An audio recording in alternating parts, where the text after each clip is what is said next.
Kim Pao Digital Commercial, kinargahan ng delulo ng mga Fanny.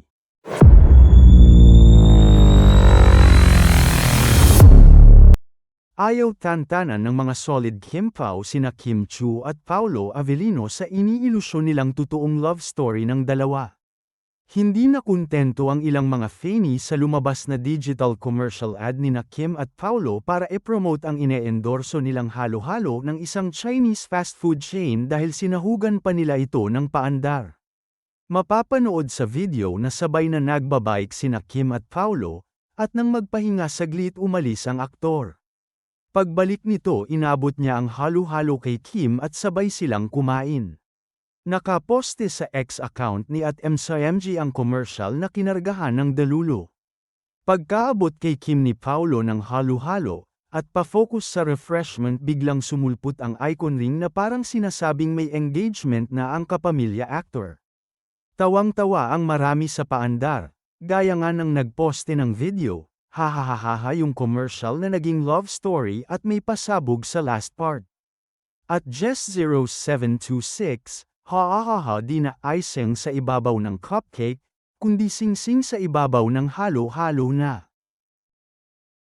Samantala, ayaw tantanan ng magagandang blessings si Kim Chu dahil may bago na naman itong project na pangyayamanin ang ini-endorso nito. Nakaposte sa IG ng Oro China Jewelry, isang brand ng alahas, ang photo at collage ng mga larawan ni Kim suot ang ilang piraso ng alahas na gawa sa ruby at diamonds. Lumvel up talaga ang image ni Kim dahil binansagan o tinawag siya ng jewelry na ito na legacy. Sa caption ng post, iniluklok sa pedestal si Kim at pinuri ng bonggang-bongga. Sabi pa, "She is light.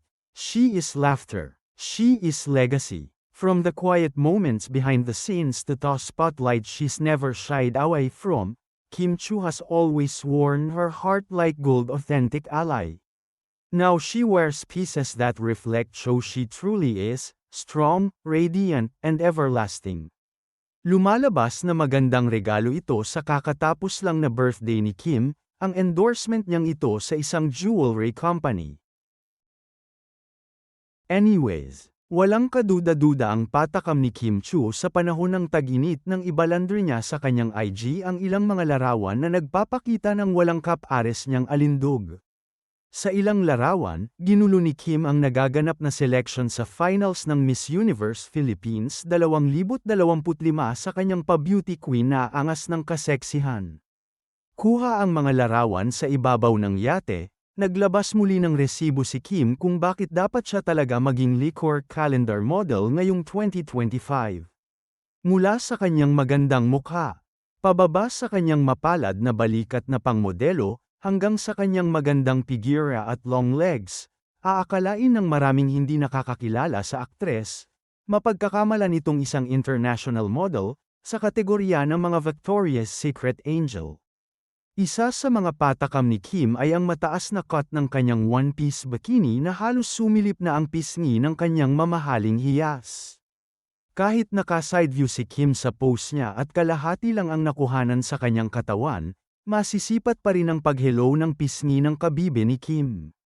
Hindi pa siguro handa si Kim na pagpantasyahan ng mga barako ang kanyang natatanging alindog at ang kanyang kasalanan, kaya siguro tumagilid ito sa shot. Anyway, posibleng kuha ang shot sa nakaraang vacay ni Kim sa Balesin Island.